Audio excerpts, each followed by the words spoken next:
والسلام على نبينا محمد وعلى آله وصحبه أجمعين أما بعد.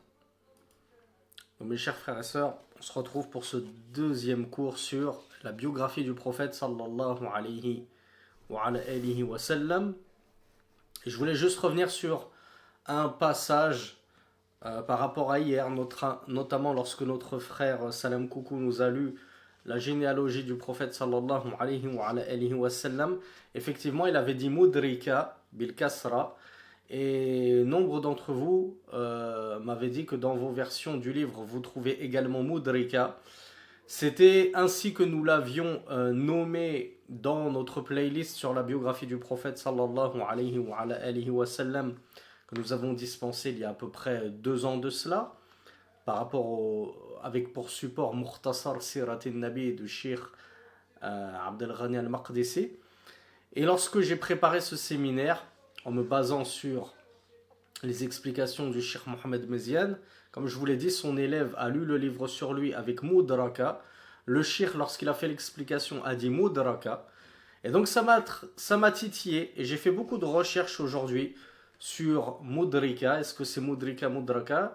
Et je me suis aperçu qu'effectivement la plupart des savants, en tout cas tous les savants sur lesquels je suis tombé, que ce soit au format audio ou au format écrit, le disent Mudrika, donc avec un ri, une kasra sur le ra.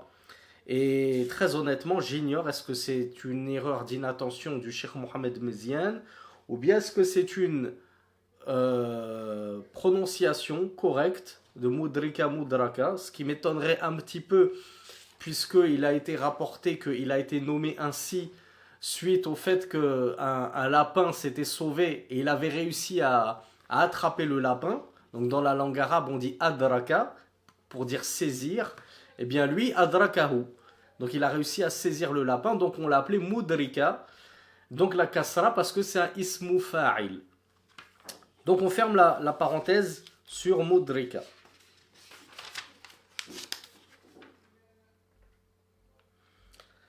Où est-ce qu'on s'était arrêté? Donc on s'était arrêté à la généalogie du prophète sallallahu alayhi wa sallam, et on avait dit donc qu'il y avait eu un consensus des savants sur cette généalogie que nous avons narrée du prophète sallallahu alayhi wa sallam jusqu'à Adnan. Puis nous avons dit qu'entre Adnan et Ibrahim, ou plutôt entre Adnan et Ismaïl, quoique c'est la même chose, il y a divergence entre les savants. Notre frère Salam Koukou avait avec brio récité, pratiquement sans faute, toute la généalogie du prophète sallallahu alayhi wa sallam jusqu'à Adnan. Et donc j'avais dit avec un petit peu d'humour que Allahumma barik, le frère ne voulait plus s'arrêter. On ne savait pas jusqu'à où il allait s'arrêter tant il était lancé sur sa lancée justement.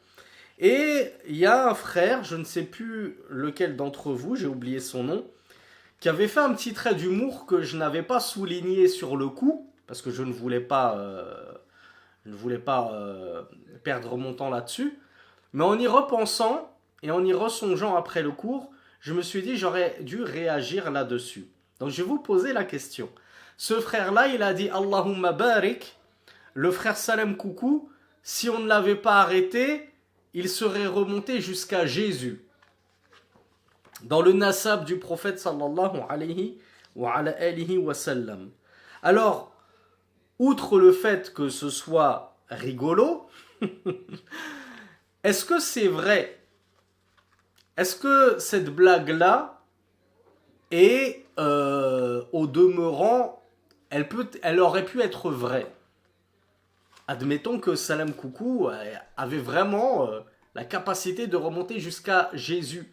Est-ce qu'on aurait pu le faire?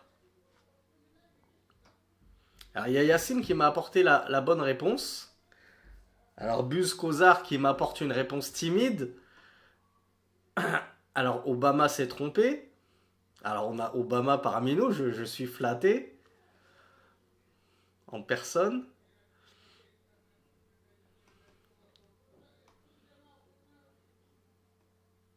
Alors Salima me dit non, c'est faux, mais pourquoi justement? Qui saurait m'expliquer avec brio pourquoi la blague de notre frère ne passe pas, entre guillemets, sans vouloir l'offenser? Il retentera sa chance une prochaine fois, Inch'Allah, pour une prochaine blague. Alors il y a Smaïn qui me dit ce ne sont pas la même lignée. Il y a Ahmed qui me dit Jésus n'est pas de la généalogie du prophète. Il y a Salima qui me dit le prophète est issu de la lignée d'Ismaïl.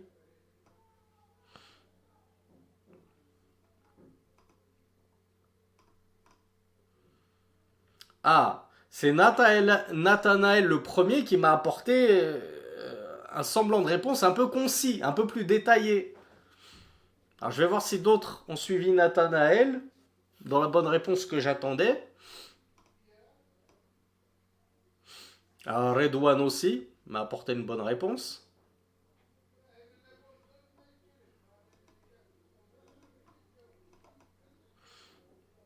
Sidi Mohamed Kone m'a apporté la bonne réponse. Alors, on va s'arrêter là. Barakallahu fikum. Vous êtes nombreux à répondre en même temps. On va pas passer tout le cours sur la blague du frère. mais c'est un point important quand même. Un point judicieux à soulever. Est-ce qu'en remontant dans la généalogie du prophète, sallallahu alayhi wa sallam, à un moment donné, on va trouver Jésus? Doublement non. Pourquoi? Premièrement parce que Jésus n'a pas eu d'enfant. Jésus ne s'est pas marié et n'a pas eu de descendance. Donc Allah subhanahu wa ta'ala l'a rappelé à lui selon ce qui est connu des savants à l'âge de 33 ans. Jésus n'a pas laissé de descendants après lui. Donc déjà, il n'y a pas de nasab, il n'y a pas de généalogie de descendance qui découlerait de Jésus, premièrement. Deuxièmement, Jésus, en admettant qu'il aurait eu une descendance comme ça, juste pour admettre, juste pour voir si ça tient quand même la route. Jésus, il est issu de quelle branche?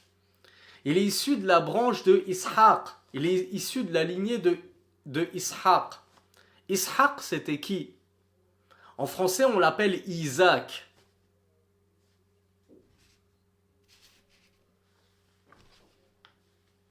Isaac, c'était l'autre fils de Abraham. Abraham, il a eu deux fils, Ismaël, que les juifs d'ailleurs nomment Ishmaïl, et c'est pourquoi les juifs nous appellent les Banu Ishmaïl. Pour dire les musulmans, ils disent les Banu Ishmaïl, c'est-à-dire les enfants d'Ismaël. Les enfants d'Ismaël, ce sont qui? Ce sont les suiveurs de Mahomet, d'après eux, puisque Mahomet descend de Ismaël. Donc notre prophète Mohammed sallallahu alayhi wa sallam, il est descendant d'Abraham, via la lignée d'Ismaël, non pas via la lignée d'Ishaq. Or, de la lignée de Ishaq, alayhi salatu wassalam, wa ala jami' al-anbiya, c'est de la lignée de Ishaq dont ont découlé tous les prophètes après lui. Après Ishaq, tous les prophètes étaient issus de sa lignée. En dehors d'un seul, c'est Muhammad sallallahu alayhi wa sallam, qui lui n'est pas un descendant des descendants d'Isaac, mais Muhammad sallallahu alayhi wa sallam, lui il est de la branche parallèle qui découle de Ismaïl. Donc dans tous les cas, il ne peut pas être un descendant de Jésus parce que, comme vous êtes nombreux à me l'avoir dit, ce n'est pas du tout la même lignée.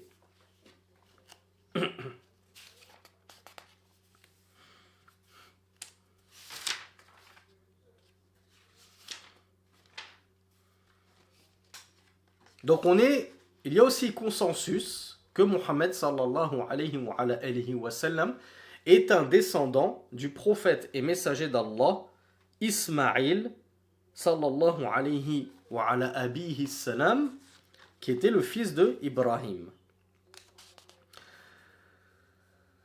Ensuite,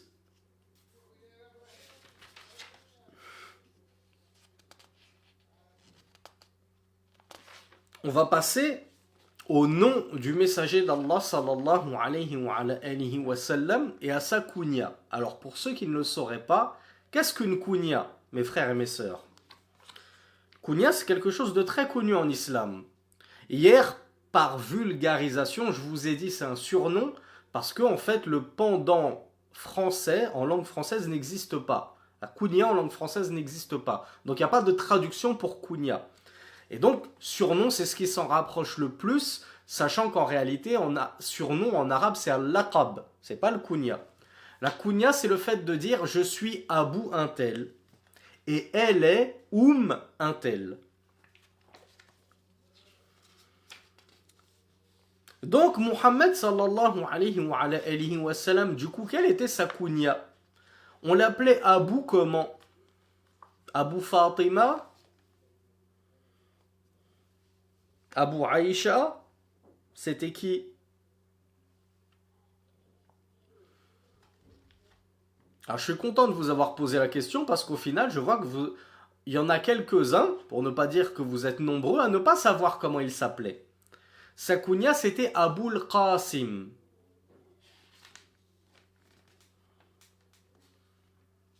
Donc voilà pourquoi l'imam al-Nawawi rahmatullahi alayhi nous dit wa kunyatun nabiyyi sallallahu alayhi wa ala alihi wa sallam al-mashhura Abul Qasim. Donc la kunya célèbre du messager d'Allah sallallahu alayhi wa ala alihi wa sallam, c'est Abul Qasim, c'est-à-dire le père de Al-Qasim. Parce qu'effectivement, son fils, l'un de ses fils, s'appelait Al-Qasim. وَكَنَّاهُ جِبْرِيلَ عَلَيْهِ الصَّلَاةُ وَالسَّلَامُ أَبَا إِبْرَاهِيم. Et An-Nawawi rahmatullahi alayhi nous dit que Jibril l'avait nommé Abu Ibrahim. Abu Ibrahim au père de Ibrahim. Pourquoi? On vient de voir que Abraham c'était son ancêtre. Comment ça se fait qu'on appelle Mohammed le père d'Abraham alors que Abraham est plutôt l'un de ses pères? Alors non, Angel, Ibrahim n'était pas du tout son premier fils. Bien au contraire. Alors bravo à Yassine. Ibrahim c'était plutôt son dernier fils. Et d'ailleurs c'était le seul qui lui restait à ce moment-là, c'était son fils unique. Parce que ses précédents fils avaient trépassé. Donc, c'était un enfant qu'il avait eu avec Maria al-Qibtiyya, ou bien al-Qibtiyya, et qui est lui-même mort en bas âge. Et donc, il l'avait appelé Ibrahim, en hommage à notre père, Abraham, notre prophète bien-aimé, Abraham. Cependant, le Cheikh Mohammed Meziane, Hafizahullah, nous explique que cette histoire-là, cette narration qui rapporterait que Jibril a appelé Muhammad sallallahu alayhi wa sallam Abu Ibrahim n'est pas authentique. Donc on ne peut pas se baser dessus et on ne peut que se baser sur le fait qu'il n'avait qu'une kunya officielle connue sur laquelle les savants sont unanimes, c'est Abul Qasim, le père de Al-Qasim.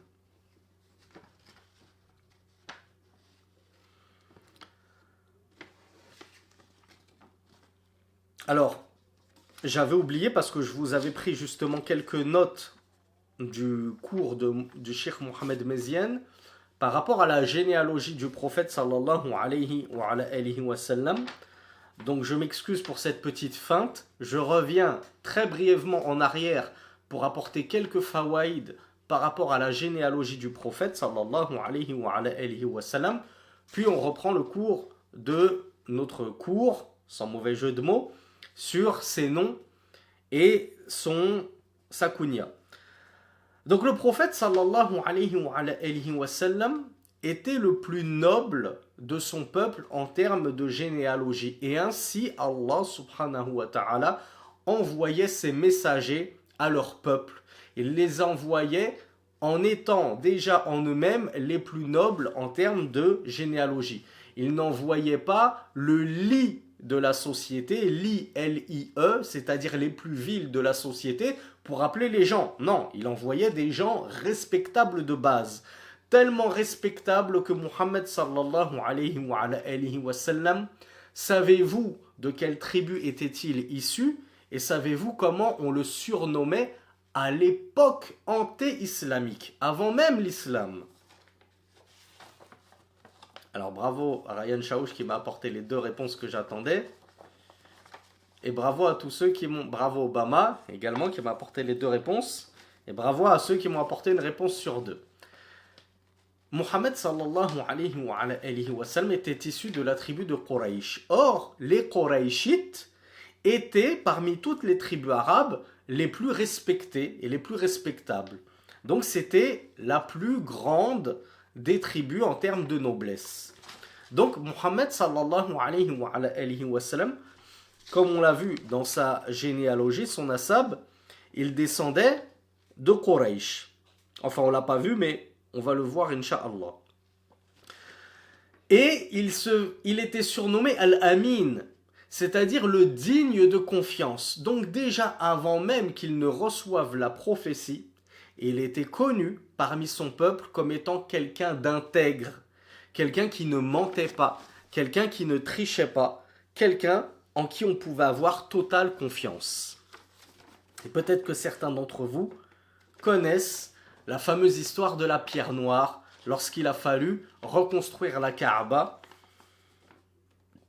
et que c'est Muhammad sallallahu alayhi wa sallam à qui est revenu l'honneur d'entre tous les Qurayshites de déposer la pierre noire au niveau du trou manquant dans la Kaaba. À ce titre, le messager d'Allah sallallahu alayhi wa sallam avait dit sans prétention aucune, mais parce qu'il fallait bien transmettre certaines vérités pour qu'on sache de qui est-ce qu'on prenait la science et la révélation et la prophétie. Il avait dit à son peuple, « Je suis le meilleur d'entre vous en maison et en ascendance. » Donc je suis le meilleur d'entre vous en maison, c'est-à-dire ma tribu est la meilleure de toutes vos tribus. Et en termes d'ascendance, c'est que au sein même des Qurayshites, j'étais issu des meilleurs enfants de Quraysh.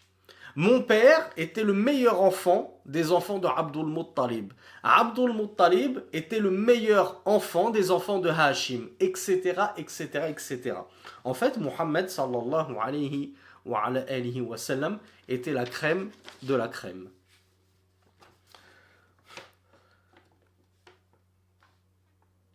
Le Qadi Iyad, que certains d'entre vous connaissent peut-être, a dit dans son livre Ash-Shifa, qui est un petit peu une biographie du prophète sallallahu alayhi wa sallam, que son prestige à Muhammad sallallahu alayhi wa sallam en termes de généalogie est tellement connu qu'il n'a nul besoin qu'on y apporte de preuves.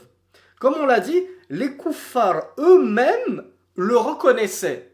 Donc il n'y a même pas besoin d'essayer de chercher des preuves pour prouver que Muhammad sallallahu alayhi wa sallam était le plus noble de son peuple, sachant que ses propres ennemis le reconnaissaient. Mais admettons, qui a une preuve à nous apporter comme quoi même ses ennemis reconnaissaient qu'il était le plus noble de son peuple?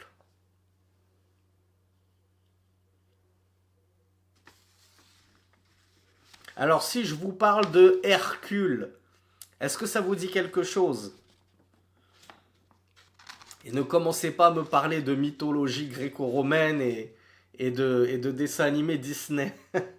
Je vous vois venir les rigolos du séminaire.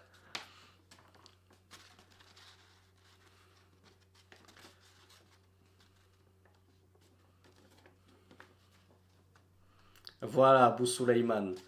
Hercule et Abu Sufyan, la fameuse histoire, la fameuse conversation entre Hercule et Abu Sufyan. Abu Sufyan qui à cette époque-là n'était pas encore musulman. Mais tout au contraire, il était l'un des plus farouches ennemis du messager d'Allah sallallahu alayhi wa sallam. Et pourtant, lorsqu'il s'est rendu auprès de Hercule, ce dernier lui a demandé, il l'a questionné longuement au sujet de Muhammad sallallahu alayhi wa sallam. Et il lui a dit, est-ce qu'il est parmi vos nobles et respectables ou il fait partie de vos misérables? Donc il a dit, oui, il fait partie de nos plus nobles et de nos plus respectables hommes. Donc même les infidèles de l'époque reconnaissaient le prestige et la noblesse de Muhammad sallallahu alayhi wa sallam. Alors, petite question que j'adresse bien sûr à tous, et que j'adresse tout particulièrement à notre frère Salem Koukou, expert en généalogie prophétique. Si vous avez remarqué, lorsqu'on a lu la généalogie du prophète sallallahu alayhi wa sallam, on n'a pas nommé Quraysh. On n'a pas dit Ibn Quraysh. Pourtant, on entend, et on vient de le dire en introduction, que Muhammad sallallahu alayhi wa sallam est descendant de Quraysh. Il faisait partie de la tribu de Quraysh. Or, vous n'êtes pas sans ignorer que Quraysh, de base, c'est un nom. C'était le nom d'un homme. Et c'est d'après cet homme, Quraysh, qu'a été nommé sa tribu. Et c'est pareil pour toutes les tribus. Les tribus de un tel, des Haous, des Khazraj, des ceci, des cela. Jusqu'à aujourd'hui encore, on a des noms de tribus qui sont nommés d'après le chef, l'ancien chef de tribu, qui a donné son nom à la tribu. Donc du coup, la question, c'est dans tout ce nasab, qui est Quraysh? Puisqu'on n'a pas nommé de Quraysh. Alors, la plupart d'entre vous, vous me parlez de Fihr ibn Malik.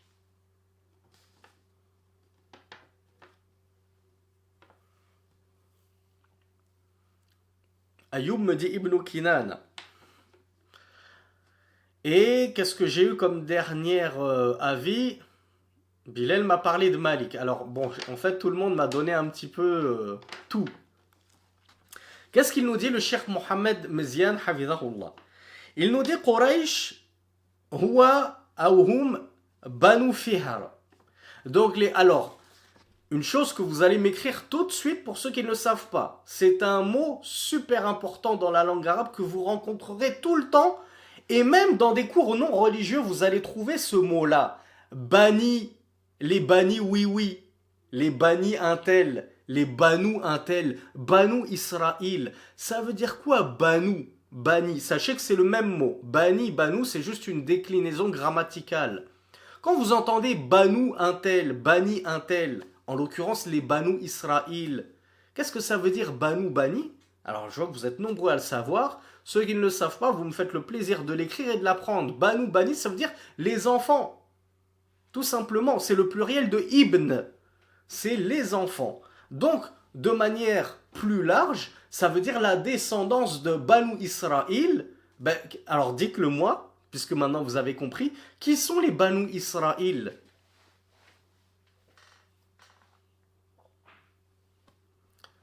Alors oui, les Banu Israël, ce sont les Juifs. Pourquoi? Parce que ce sont les enfants d'Israël. Qui était Israël? J'ai eu beaucoup de bonnes réponses, Allahumma barak. Israël, c'était Jacob, Ya'qub. Donc les Banu Israël, ce sont les enfants d'Israël, c'est-à-dire les enfants de notre prophète Ya'qub, alayhi salatu wassalam, qui a donné naissance à 12 tribus, dont notre prophète Youssouf, que vous connaissez tous, Joseph.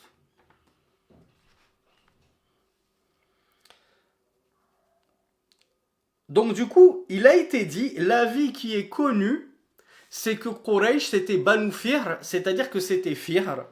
Et donc, Quraysh, la tribu de Quraysh, ce sont tous les enfants de Fihr. Fihr qu'on a donc nommé dans la biographie, dans la généalogie du prophète sallallahu alayhi wa sallam. Ou plutôt, ce n'est pas l'avis de la majorité, c'est une partie des savants ont soutenu que c'était Fihr, Quraysh. Mais la majorité des savants soutient que c'était An-Nadr ibn Kinana. Donc j'ai eu la bonne réponse parmi certains, vous m'avez dit que c'était Ibn Kinana. Donc An-Nadr ibn Kinana, il y en a qui disent que c'était lui Quraysh. Et donc Quraysh, eh bien c'est tous ceux qui sont venus après An-Nadr, tous ceux qui sont issus de la descendance d'An-Nadr ibn Kinana.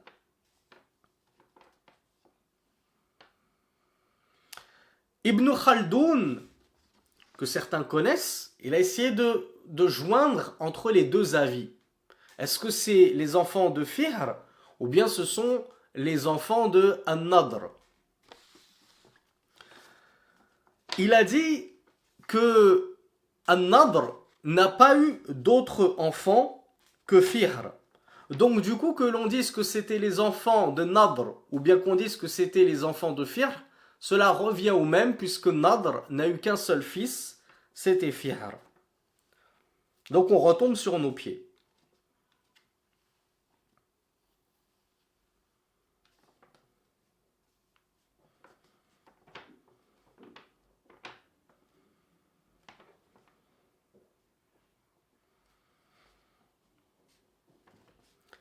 Donc on revient, on ferme maintenant la parenthèse sur la généalogie du prophète sallallahu alayhi wa sallam et on revient à la fameuse kunya du messager d'Allah sallallahu alayhi wa sallam. On a dit que c'était Abu al-Qasim puisque Abu Ibrahim, ça a été rapporté dans un hadith, là, la fameuse histoire où l'ange Jibril l'aurait nommé Abu Ibrahim, mais dans le hadith il y a Ibn Lahi'a, que les plus perspicaces d'entre vous, les plus versés dans la science du hadith, connaissent bien Ibn Lahi'a. Quand vous voyez Ibn Lahi'a dans les maillons de la chaîne de hadith, vous savez que le hadith il est faible. Ibn Lahi'a est l'un des rapporteurs de ce hadith, du coup il est faible. Donc on ne peut pas se baser et prendre pour argent comptant cette narration qui prétendrait que Jibril a Kanna Rasulallah sallallahu alayhi wa sallam, qui lui a donné comme kunya Abu Ibrahim. Donc on reste sur Abu al-Qasim. Donc du coup, notre prophète sallallahu alayhi wa sallam s'appelait Muhammad Abu al-Qasim. Est-ce qu'il est autorisé d'appeler quelqu'un, son enfant, son petit enfant, de nommer quelqu'un Muhammad Abu al-Qasim?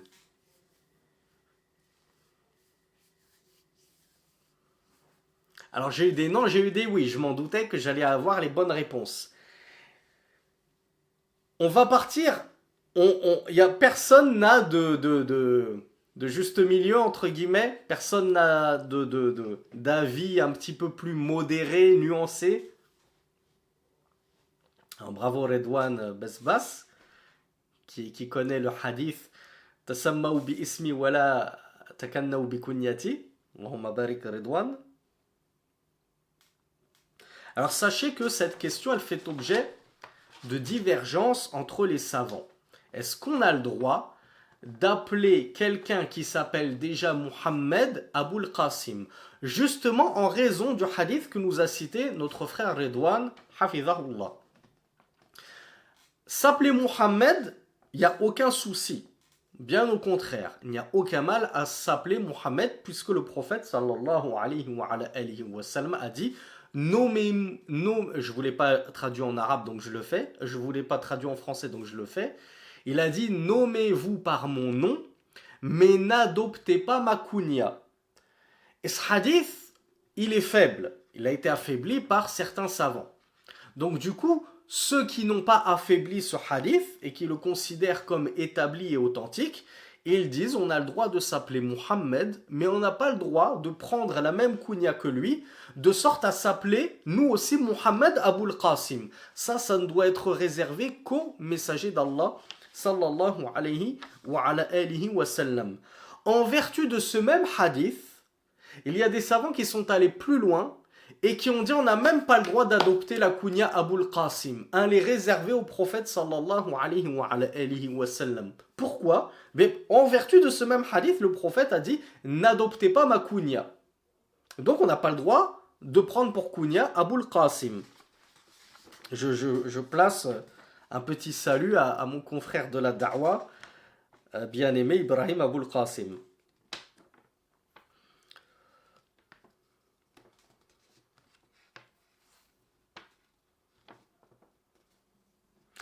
Parmi ceux qui ont vu l'interdiction totale d'adopter sa kunya, peu importe que tu t'appelles Muhammad ou non, il y a notamment l'école shafi'ite. Les shafi'is, dont sont issus généralement dont se revendiquent généralement nos amis comoriens, voient l'interdiction d'adopter une telle kunya, Abu al-Qasim, que tu t'appelles Muhammad ou non. Et il y a les Zahirites, qui sont les Zahirites? Qui est leur fondateur? Qui a revivifié ce madhab après le fondateur?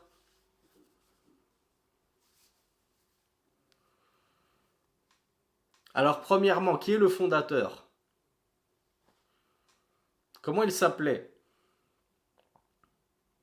De qui est issu ce madhab de base? Sachez que le madhab zahiri, c'est le 5e madhab de l'islam, hein, attention. C'est pas quelque chose de superficiel, de désuet, d'obsolète. Non, non, c'est quand même le 5e madhab de l'islam. Même s'il n'a pas perduré comme les 4 premiers. Alors bravo Naël, effectivement, c'était Daoud al-Zahiri. Et son madhab a fini par disparaître avec lui. Il n'a pas eu suffisamment d'élèves qui ont propagé son héritage. Et puis est venu après l'imam Ibn Hazm al-Andalusi, qui a lui repris le flambeau et qui a fait rayonner le zahirisme à son époque. Donc les zahirites voient qu'on ne peut pas s'appeler, on ne peut pas adopter la kunya Abul Qasim. Donc comme on l'a vu, il y a d'autres savants qui disent qu'à partir du moment où on ne s'appelle pas Muhammad, on peut adopter cette kunya puisque ce qui est interdit, c'est de joindre entre le nom et la kunya. Donc on n'a pas le droit de s'appeler Mohamed Abul Qasim, mais si moi je m'appelle Sami Abul Qasim, il n'y a pas de mal.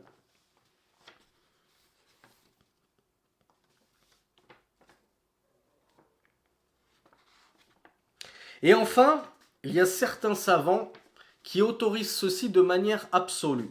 C'est-à-dire que même si tu t'appelles Mohammed, ils vont te dire que tu as le droit d'adopter la kunya Abul Qasim. Et donc il n'y a pas de mal à s'appeler Mohammed Abul Qasim, selon un autre groupe de savants.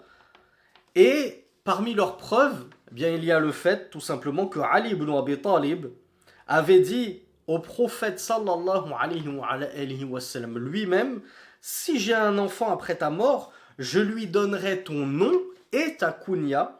Et alors le prophète sallallahu alayhi wa sallam lui a répondu na'am, dans le sens vas-y, fais donc, si cela te plaît, fais-le. Donc Rasulullah sallallahu alayhi wa sallam ne lui a pas défendu à Ali de nommer son futur enfant par le prénom et la kunya du prophète sallallahu alayhi wa sallam. Et ce hadith, cette histoire-là, on la trouve dans le recueil de Sunan d'Abu Daoud rahmatullahi alayhi. Et cet avis-là, ce dernier avis de la comment on appelle ça, la permissivité, de la permission totale et absolue de s'appeler même Mohamed Abul Qasim, donc a fortiori de s'appeler juste Abul Qasim, Sami Abul Qasim ou quoi que ce soit, ben c'est l'avis de la majorité des savants. Donc tant mieux pour notre frère Ibrahim Abul Qasim, il peut garder sa kunya, n'a pas besoin de la changer. Et d'ailleurs, comme me l'a dit l'un d'entre vous, je ne sais plus c'est lequel, le cheikh Abdel Mohsen Al-Abbad, nous a rapporté dans son explication de Sunan Abi Daoud qu'il y avait 4 compagnons qui avaient adopté cette kunya. Donc si ça avait été interdit, ils ne l'auraient pas fait. Mais le cheikh Abdul Mohsen Al-Abbad lui-même dit: si on peut éviter d'adopter cette kunya-là, alors évitons de le faire, même si on ne peut pas stipuler de manière péremptoire que c'est interdit. Donc on va maintenant passer directement au propos de l'imam An-Nawawi.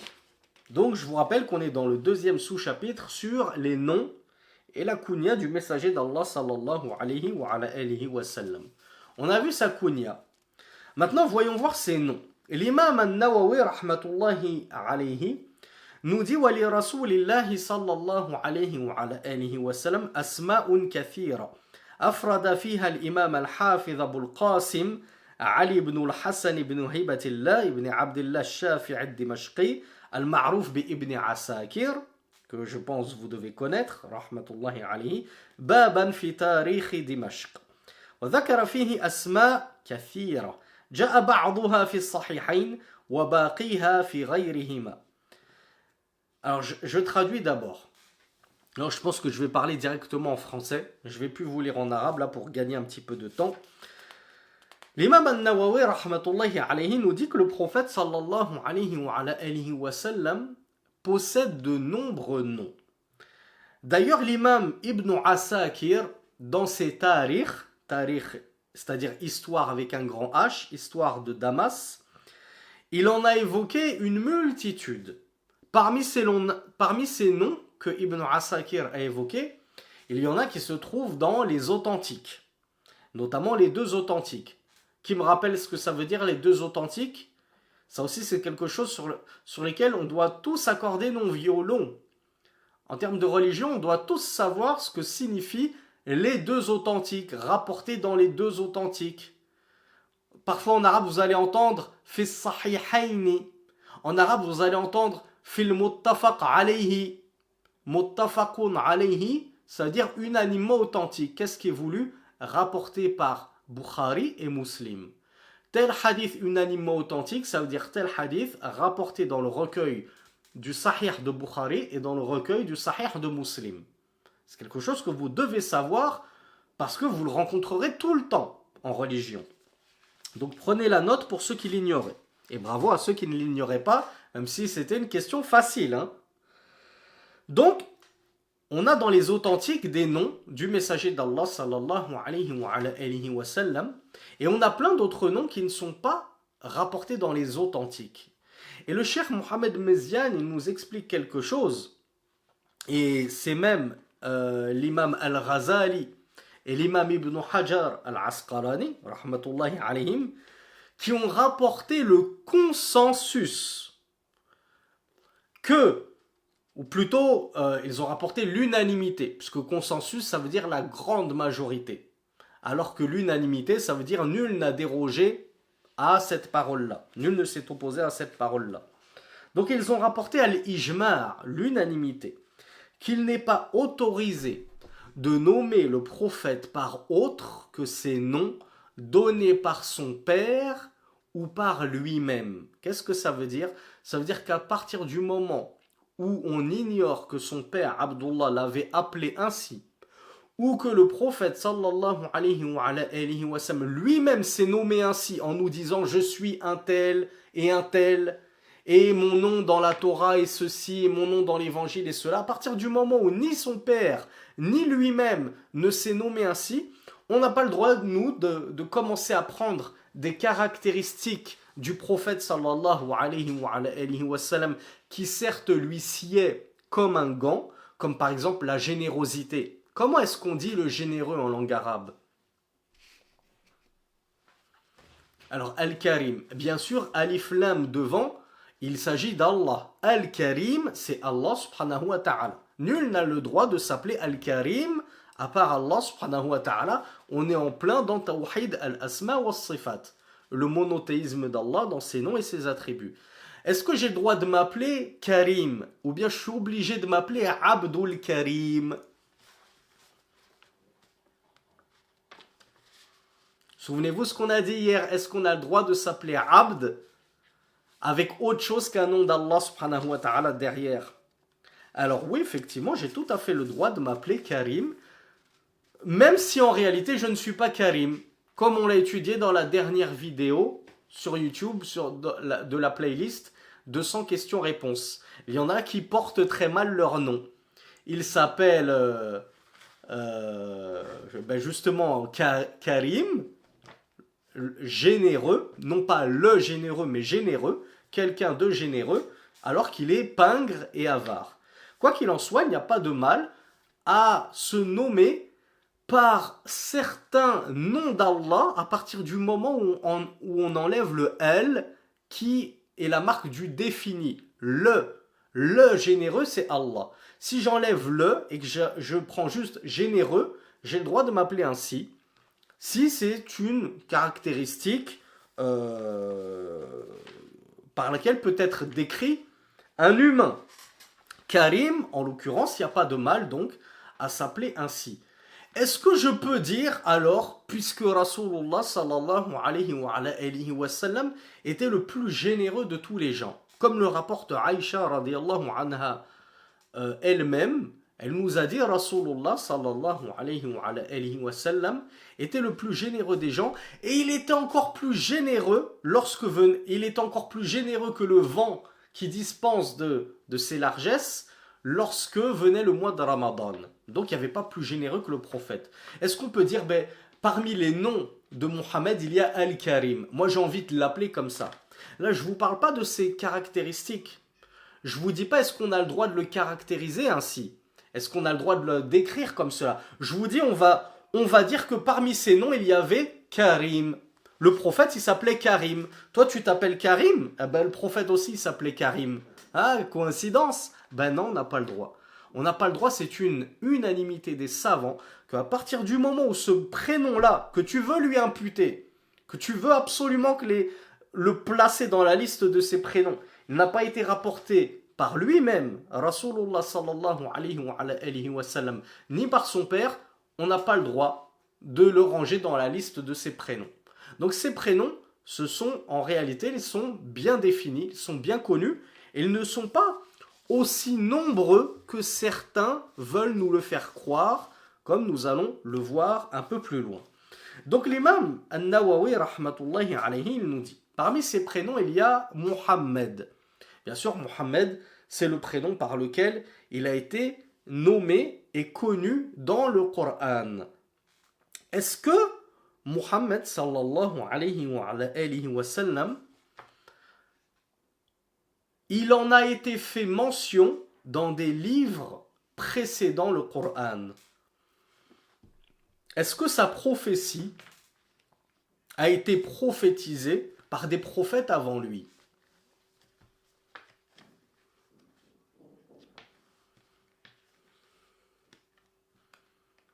Alors j'ai eu quelques mauvaises réponses, je suis étonné. Je pensais que vous le sauriez tous. Ah, bien sûr, j'ai eu beaucoup de bonnes réponses, alhamdoulilah.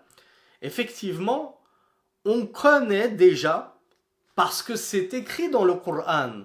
Si ce n'avait pas été confirmé par le Coran ou par la Sunna, alors je ne vous dis pas la bonne réponse. Comment s'appellent les récits contenus dans la Bible? Comment on appelle ces récits? Bravo Ryan. Bravo Angel.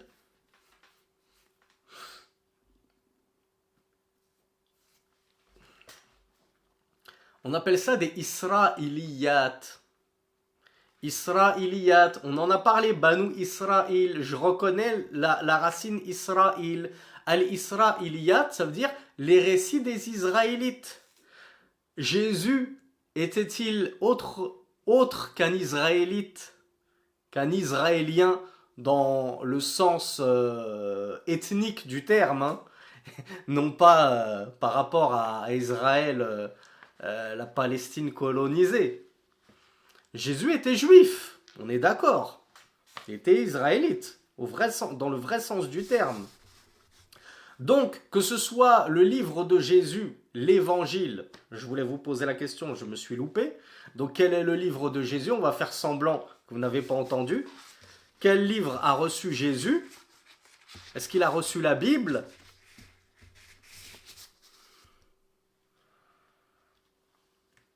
Ah ben, j'ai bien fait de vous poser la question parce que certains m'ont dit les évangiles. Eh bien non, figurez-vous que Jésus n'a pas reçu les évangiles, qu'on traduira en arabe par al-anajil. Mais Jésus a reçu l'évangile, the évangile, al-injil. Il a reçu l'évangile. Et Moussa a reçu at-Tawra ainsi que des feuillets. Donc Moïse, a reçu la Torah ainsi que des feuillets. Du coup, ce qui est contenu dans les livres de ces deux prophètes juifs, Moussa et Jésus, c'est ce qu'on appelle les récits des gens du livre Al-Israéliyat. En tout cas, leur version moderne, la version actuelle de la Torah et de l'Évangile. Puisque ce qui est contenu dans la Torah originelle de Moussa et ce qui est contenu dans l'évangile originel de Jésus, est-ce que ça s'appelle Israéliyat? Est-ce qu'on peut dire que ce sont les récits des gens du livre?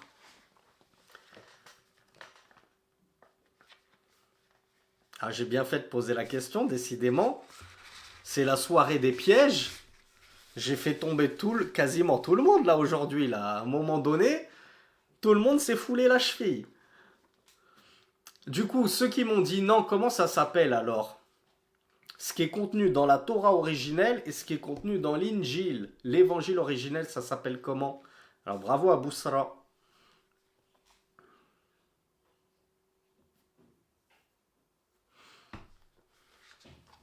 Ah, je suis étonné qu'il n'y ait que Boussra qui ait la bonne réponse. Là, vous me faites très peur. Parce qu'on a vu et revu cette chose-là dans nos cours de croyance. Comme quoi, mes frères et mes sœurs, sans vouloir vous offenser et vous juger en aucun cas, il est très important que vous preniez des cours de croyance, de Aqidah. C'est la matière maîtresse et mère que vous devez étudier en priorité.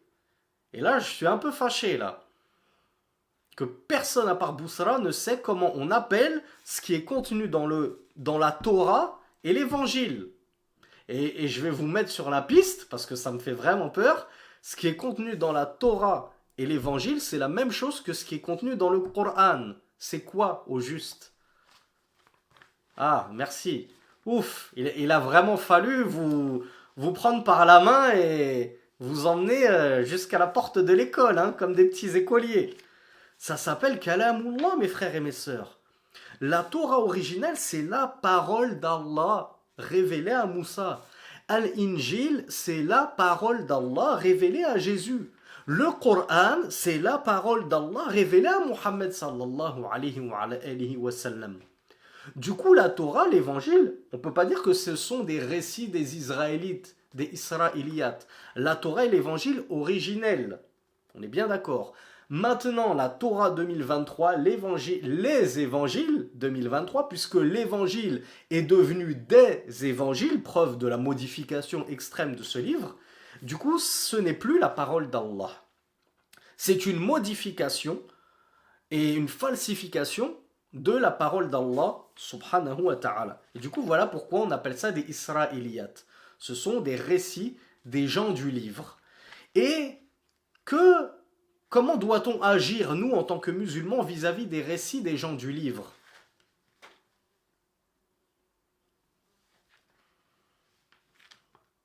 Alors, non, Ayoub. Mauvaise réponse, Ayoub. Ayoub me dit on les rejette. Non, justement. Alhamdoulilah, j'ai eu pas mal de bonnes réponses. On va dire que vous vous êtes rattrapé de la noyade d'il y a 3 minutes. Les récits des gens du livre, ni on y croit, ni on y mécroit. Donc ni on les prend pour argent comptant, ni on les rejette. On dit Allahu A'lam. Allahu A'lam. Pourquoi Allahu A'lam? Pourquoi Allah est plus savant? Parce qu'il se peut que ce récit-là, en l'occurrence, il se peut qu'en fait c'était une vérité présente dans la Torah originelle. Donc on ne peut pas se permettre de rejeter une éventuelle vérité. Peut-être que ce verset-là n'a pas été modifié. Faut pas penser que tout de A à Z a été modifié dans la Torah et l'Évangile. Tu ne prendras, tu n'auras pas... C'est quoi les 10 commandements? Je suis sûr qu'on a plein de convertis aujourd'hui présents à ce séminaire. Il n'y en a pas certains qui ont fait le catéchisme parmi vous? C'est quoi les 10 commandements? C'est quoi le premier commandement? Tu n'auras pas d'autre Dieu devant moi. Tu ne prendras pas d'idole avec moi. Tu ne forgeras pas d'idole. Parmi les 10 commandements, tu ne tueras point. Tu ne voleras point. Je crois qu'il y a tu ne toucheras pas à la femme de ton prochain, quelque chose comme ça. Tout ça, vous allez me dire que c'est une invention des Israélites. Forcément que ça a une base dans la Torah et l'évangile originel. Donc tout n'est pas faux. Seulement, comme on ne sait pas démêler le vrai du faux, à moins que ce soit venu dans le Coran, où on a des traces de ceci dans le Coran qui, comme on appelle ça, confirment certaines écritures. Alors on dit, ceci on y croit parce qu'on en trouve trace dans notre Coran et dans notre Sunna. Alors on dit, oui, ça c'est vrai dans leur livre. Mais tout ce qui ne se trouve pas dans notre Coran et notre Sunna qui valide et qui, comment dire, approuve ceci, alors ni on les rejette, parce qu'il se peut que ça faisait partie des livres originels, ni on ne les accepte et on y croit.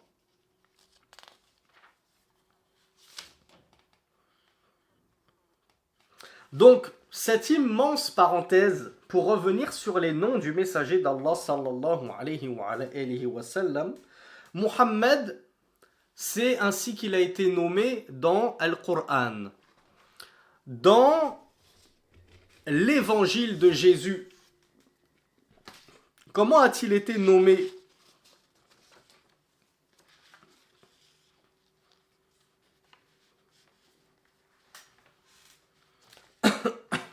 Alors bravo.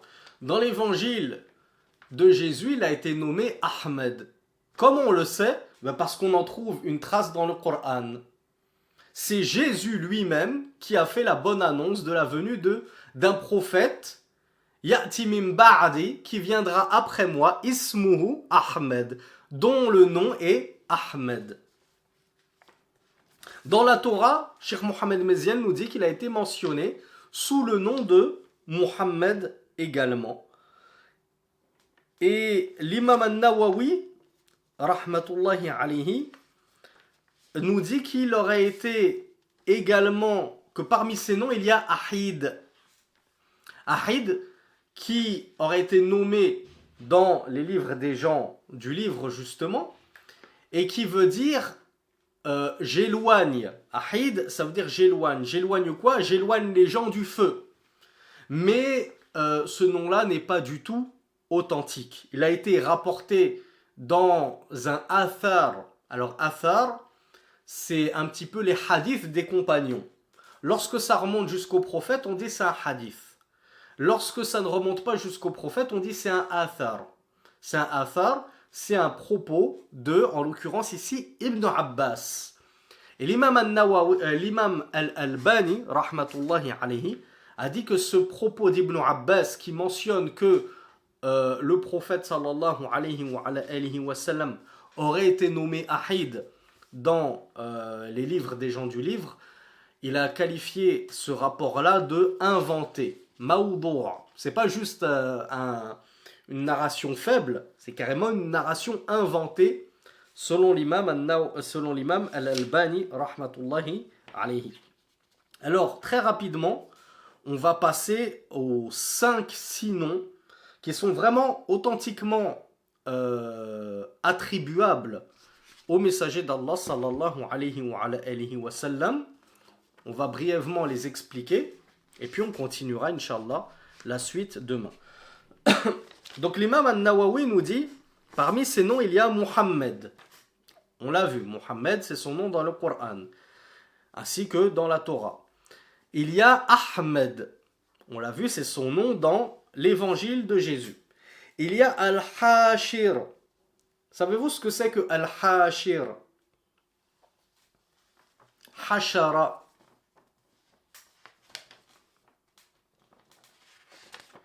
Hashara, yahshuru, c'est un mot que je pense vous connaissez quand même, un verbe pour ceux qui ont un petit peu de langue arabe. J'espère que tout le monde a l'intention de se mettre à l'étude de la langue arabe. Très très important. Hashara, ça veut dire réunir, rassembler. À votre avis, pourquoi Rasulullah sallallahu alayhi wa sallam a été nommé Al-Hashir, donc celui qui rassemble.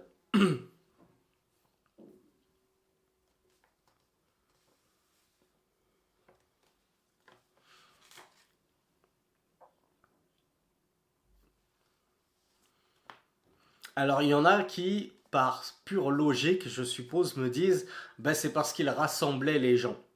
C'est pas pour ça qu'il a été nommé ainsi, parce qu'il rassemblait les gens. Tout prophète a rassemblé les gens sous son égide. Pourquoi Muhammad sallallahu alayhi wa sallam tout particulièrement? Il y a Boussra qui m'a apporté la bonne réponse.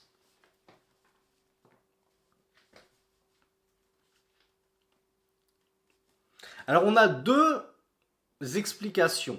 Les savants ont deux explications à cela. Premièrement, ils disent car après sa venue surviendra l'heure et donc le rassemblement des gens. Donc Muhammad sallallahu alayhi wa sallam avait dit, si vous vous souvenez, enfin si vous vous souvenez, si vous le savez, parce qu'on l'a pas vu dans ce séminaire, bu'ithtu ana was-sa'a kahataini. wa ashara ila usbu'ayhi. Il a dit, j'ai été envoyé moi et l'heure comme ces deux-là. Et il indiqua ses deux doigts, son index et son majeur. C'est-à-dire qu'entre Mohammed et l'heure, sallallahu alayhi wa sallam, il n'y aura pas de nouveau prophète. Donc Mohammed, sallallahu alayhi wa sallam, comme le disent les savants, c'est déjà lui-même, sa mort, le premier signe de l'heure. Le premier signe précurseur de l'heure, c'est Mohammed sallallahu alayhi wa sallam. Puisque après Mohammed, il n'y aura plus de nouveaux prophètes. Donc après Mohammed sallallahu alayhi wa sallam, c'est la fin des temps, entre guillemets, qui va commencer à arriver petit à petit. Il y aura le Mahdi, il y aura le Dajjal, il y aura Isa qui va revenir. Et je dis bien revenir. Donc Isa, Jésus, c'est pas un nouveau prophète après Mohammed sallallahu alayhi wa sallam. C'est juste un ancien prophète qui va revenir. Sallallahu alayhi wa sallam. Donc, Mohammed sallallahu alayhi wa sallam, pourquoi il a été appelé Al-Hashir, celui qui rassemble? Eh bien, c'est parce qu'il est annonciateur de l'heure, l'heure avec un grand H, c'est-à-dire l'heure de la fin des temps. Et du coup, qu'est-ce qui va se passer après la fin des temps? Lorsque Allah va tout détruire et qu'il va nous ressusciter, eh bien, Allah va tous nous rassembler sur une seule et même plaine afin de nous rendre, afin qu'on lui rende compte des comptes et qu'il nous juge. Ça, c'est la première explication. Deuxième explication, ils disent que ce sera Muhammad sallallahu alayhi wa sallam qui sera à la tête de tous les gens pour les guider vers Al-Mahshar. Al-Mahshar, c'est justement le lieu de rassemblement dans lequel nous allons rendre des comptes à Allah subhanahu wa ta'ala. Donc comme on va tous se rassembler derrière lui durant ce jour dernier, il a été nommé Al-Hashir. Quatrième nom que nous rapporte l'imam Al-Nawawi, Al-Aqib.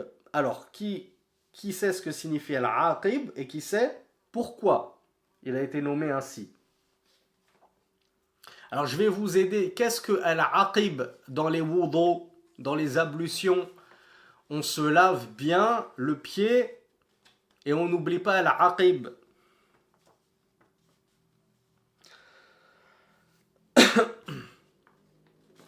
Le aqib, c'est le talon. Pourquoi? Parce que c'est l'extrémité du pied, c'est la fin du pied. Donc al-aqib, c'est l'extrémité, c'est ce qui vient tout à la fin. Donc Mohammed huwa al-aqib. Effectivement, c'est un nom du prophète sallallahu alayhi wa sallam qui est authentique. Pourquoi il a été appelé ainsi? Tout simplement parce que c'est le sceau de la prophétie. Il n'y aura plus de nouveaux prophètes après lui, sallallahu alayhi wa sallam. C'est donc bien le dernier des prophètes et le dernier des messagers. Quiconque viendra après lui en prétendant être un nouveau prophète sera un menteur. Donc le Dajjal, lorsqu'il viendra et qu'il prétendra à la prophétie, nous saurons que c'est le grand menteur, le grand imposteur.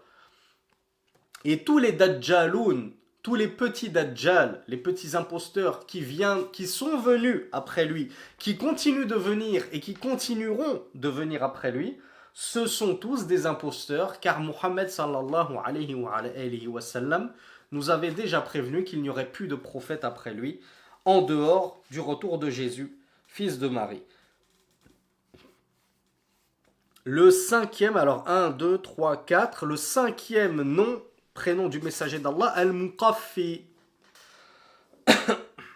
Qu'est-ce que veut dire Al-Muqaffi et pourquoi il a été nommé ainsi?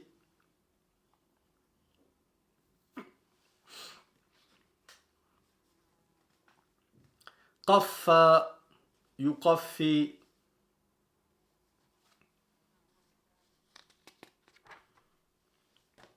Bon, j'avoue, cette question, elle est difficile. Qaffa, ça veut dire suivre les traces de. Donc, Al-Muqaffi, c'est celui qui suit les traces, en l'occurrence, des prophètes avant lui. Est-ce que Muhammad sallallahu alayhi wa sallam est venu avec une nouvelle religion comme le prétendaient les associateurs qui disaient nous n'avons jamais entendu ça chez nos premiers ancêtres? Qu'est-ce donc que cette chose étonnante? A-t-il fait de toutes nos divinités un seul Dieu? A-t-il réduit toutes nos divinités à une seule? C'est une chose bien étonnante. Mais non, il n'y a rien d'étonnant là-dessus. C'était la doctrine sur laquelle reposaient tous les prophètes avant lui. Il n'a rien inventé en termes de dogme, de croyance. C'est le credo de tous les prophètes du premier jusqu'au dernier, le monothéisme d'Allah subhanahu wa ta'ala, at-tawhid. Donc Muhammad sallallahu alayhi wa sallam, huwa al-Muqaffi, l'un de ses prénoms c'est al-Muqaffi, celui qui suit les traces de ses pieux prédécesseurs parmi ses frères, prophètes et messagers, dans le tawhid d'Allah et son monothéisme véritable et authentique. Alors, 1, 2, 3, 4, 5, sixième prénom, Al-Mahi. Maha yamhu, qu'est-ce que ça veut dire en langue arabe? Maha yamhu. Al-Mimha, si vous avez des enfants qui font les cours d'arabe le dimanche, ils ont une Mimha, c'est quoi? Effacer. Mimha, c'est l'éponge pour effacer la gomme. Alors pourquoi on l'a appelé Al-Mahi, celui qui efface, à votre avis?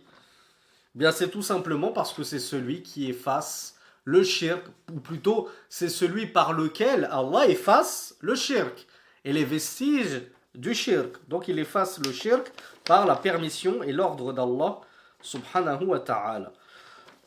Ensuite on a Khatamun Nabiyyin, le sceau des prophètes, comme nous l'avons vu. Donc parmi ces noms, on l'appelle Khatamun Nabiyyin. D'ailleurs, il est nommé ainsi dans le Coran. C'est le sceau des prophètes. Il a été nommé également Nabiyyur Rahma, le prophète de la miséricorde. Et Allah subhanahu wa ta'ala nous dit qu'il ne l'a envoyé que comme une miséricorde pour les mondes. Donc le prophète était sallallahu alayhi wa sallam, le prophète de la miséricorde. Et ceux qui creusent dans la biographie du prophète sallallahu alayhi wa sallam se rendront compte à quel point il était effectivement miséricordieux, doux, clément, indulgent envers les gens et même envers les pires des gens. Il a été nommé Nabi ul-Malhama et dans une version Nabi ul-Malahim. Savez-vous ce que c'est que al-Malhama? Et si vous ne le savez pas, je vous conseille de vous y préparer très rapidement. Ça peut venir bien plus tôt que vous ne le pensez. Le Malhama, c'est la grande opposition, c'est la guerre, c'est la confrontation. Et il y a un terme qui ne doit pas vous échapper, c'est Al-Malhamatul Kubra, la grande bataille que les koufars nomment Armageddon, ou en tout cas les Israélites nomment Armageddon. On a expliqué pourquoi Armageddon dans une vieille publication. Parce que Ar, ça vient de Har. Har, Majidoun, ou Maridoun. Le mont Maridoun, parce que c'est là que d'après les écritures, j'allais dire saintes, des gens du livre, c'est là que se tiendra la grande bataille, au mont Maridoun, qui se trouve dans la région du Cham. J'avais détaillé ça dans une publication. Donc Armageddon, nous on l'appelle Al-Malhamatul Kubra, la grande bataille entre le bien et le mal, sous l'égide du Mahdi, contre les infidèles, suite à la bataille suite à laquelle un annonciateur viendra crier au Dajjal, et effectivement le Dajjal sera sorti et il aura semé le chaos sur terre, puis ce sera Jésus qui viendra, et alors nous combattrons le Dajjal et son armée, ce sera Jésus qui le tuera de sa lance. Alayhi salatu wassalam. Donc le prophète sallallahu alayhi wa sallam, il a été nommé Nabi ul-Malhama, non pas parce que ce sera lui le prophète qui va diriger cette grande bataille finale, mais c'est le prophète qui a dirigé de nombreuses batailles. Comme nous l'avons dit en introduction, la biographie du prophète s'appelle parfois, ou certains chapitres de la biographie, on les appelle les Marazi, Kitabul Marazi. Donc tout ce qui traite des expéditions militaires du prophète sallallahu alayhi wa sallam, car effectivement, il a mené de rudes batailles, et d'ailleurs le Cheikh Mohamed Meziane hafidhahullah nous dit que il n'y a pas eu un prophète qui a mené autant de batailles et qui s'est autant impliqué dans le sentier d'Allah et dans la lutte dans le sentier d'Allah que notre prophète Muhammad sallallahu alayhi wa sallam. Il était également appelé Nabiyyu Tawbah, le prophète de At-Tawbah, le repentir. À votre avis, pourquoi? Pourquoi Muhammad sallallahu alayhi wa sallam, tout particulièrement, on l'appelle le prophète de la Tawbah, du repentir?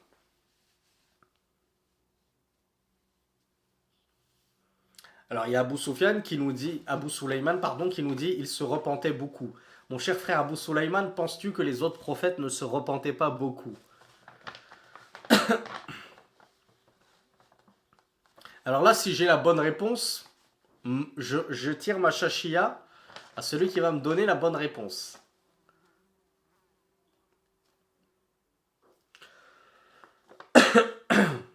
Alors jusque-là, j'ai pas de bonne réponse. Essayez de faire vite parce qu'il est bientôt écart et je sais qu'il y en a qui veulent aller se coucher et qu'il est tard. J'aime pas déborder, j'aime pas vous retenir plus longtemps que prévu.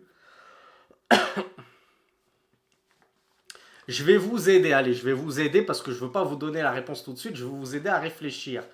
Celui qui a étudié, j'espère que vous êtes nombreux à avoir déjà lu Sourate Al-Baqarah, Sourate la vache. Moussa, lorsque les Israélites ont forgé le veau d'or, il leur a dit Faqtulu anfusakum, tuez-vous vous-même, afin que bari'ukum, votre créateur, vous pardonne. Qu'est-ce que c'est que cette histoire de tuez-vous vous-même? Est-ce que vous n'avez jamais cherché le tafsir par rapport à ce verset de Sourate Al-Baqarah? Tuez-vous vous-même. Parce que dans la charia de Moussa, la charia des Juifs, pour se repentir, il fallait se donner la mort. Vous imaginez à quel point Allah subhanahu wa ta'ala, il avait mis la barre haute chez eux. Pour vous repentir, sincèrement, donnez-vous la mort si vous êtes sincère. Tuez-vous, mettez fin à vos jours, et alors Allah acceptera votre repentir. Regardez par rapport à leur charia, à quel point Allah subhanahu wa ta'ala dans la charia de Muhammad sallallahu alayhi wa sallam, il a facilité le repentir. Est-ce que nous, dans notre charia, dans notre législation, nous avons besoin d'aller jusqu'à nous donner la mort pour nous repentir et pour qu'Allah accepte notre repentir? Non. Il nous suffit de réunir quelques conditions que vous connaissez tous pour le repentir. Donc, voilà pourquoi il a été nommé Nabi ou Tawbah. C'est le prophète du repentir. Pourquoi? Parce que le repentir a été facilité dans sa charia, dans sa législation à lui, ce qui n'était pas le cas dans la charia de Moussa avant lui. Il a été nommé également Al-Fatih. Fatih, ismu fa'il du verbe fataha yaftahu. Qu'est-ce que ça veut dire fataha yaftahu?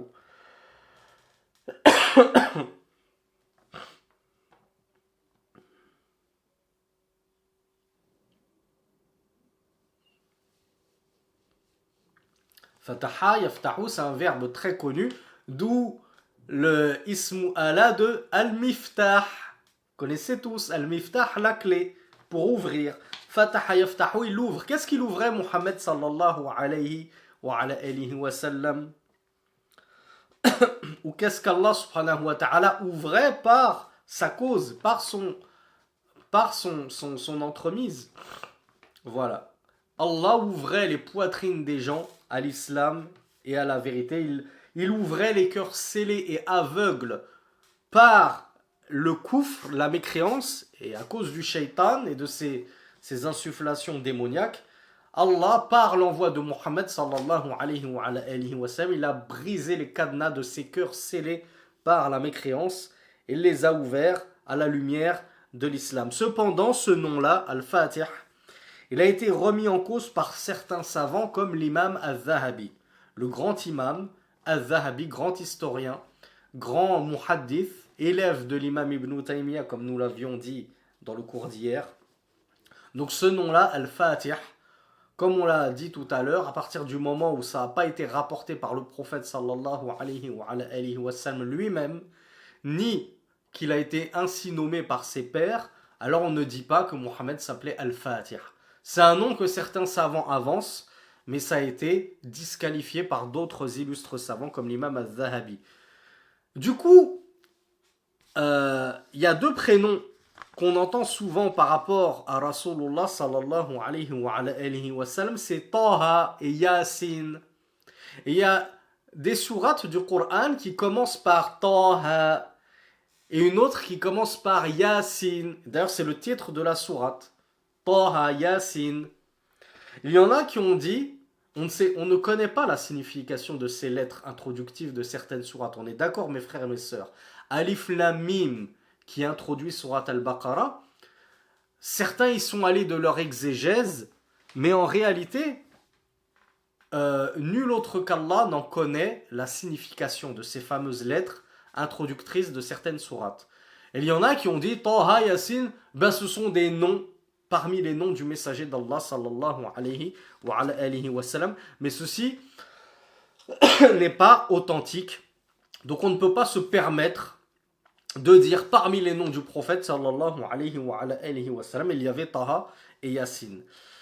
Et enfin l'imam al-Nawawi conclut en disant wa Abdullah. Bien sûr, Allah l'a nommé dans le Coran Abdullah. C'est le serviteur d'Allah. C'est le messager d'Allah et son serviteur.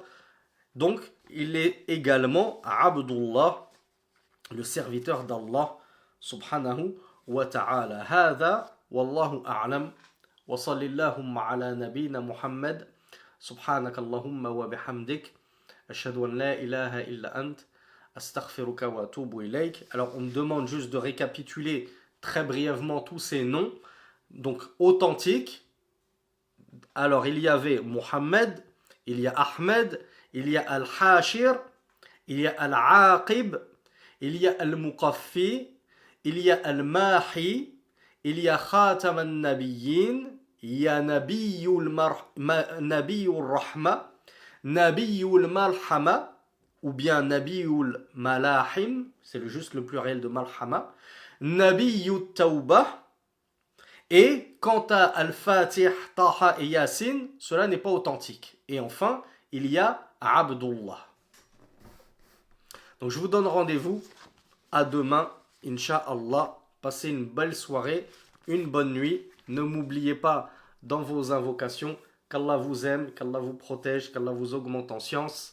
Wa akhiru da'wana anil hamdulillahi rabbil alamin. Alors Abu Sulaiman,